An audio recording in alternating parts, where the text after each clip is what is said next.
બ્લૂમરનું drafting, જેમાં સૌપ્રથમ આપણને માપમાં હિપ એટલે કે સીટનું માપ, લંબાઈ, જાંઘનો પરિઘ. સૌપ્રથમ આપણે ડ્રાફ્ટિંગ માટેની સૂચના જોઈશું, જેમાં પહેલા લંબચોરસ ABCD દોરી દેવું. AB બરાબર હિપનો ત્રીજો ભાગ એટલે કે 24/8 ઇંચ પ્લસ 2 ઇંચ માર્જિન લઈશું. AB બરાબર આપણને મળી જશે અહીંયા 10 ઇંચ. BC બરાબર બ્લૂમરની લંબાઈ બરાબર 10 ઇંચ. BE બરાબર હિપનો ત્રીજો ભાગ 24/3 બરાબર 8 ઇંચ.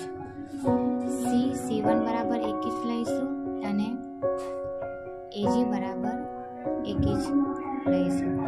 AF બરાબર અહીંયા આપણે હિપનો ચોથો ભાગ એટલે કે 24/4 બરાબર 6 ઇંચ પ્લસ 1 ઇંચ માર્જિન બરાબર 7 ઇંચ મળશે. જેમાં AB બરાબર BC બરાબર 10 ઇંચ એટલે કે લંબચોરસ 10 ઇંચનો બનશે. CD બરાબર AD બરાબર 10 ઇંચ એટલે કે અહીંયા આપણને એક લંબચોરસ બોક્સ મળે છે. જેમાં નોંધ, કાપડ ઉપર કટિંગ કરવું હોય તો 4 ઘડીમાં અથવા પેપર પર ઘડી કરવી હોય તો 1 ઘડી પર પેપર લઉં.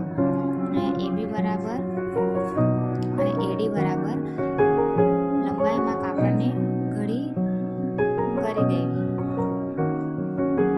અને માપ પ્રમાણે અહીંયા ડ્રાફ્ટિંગ તૈયાર કરી ઉંમર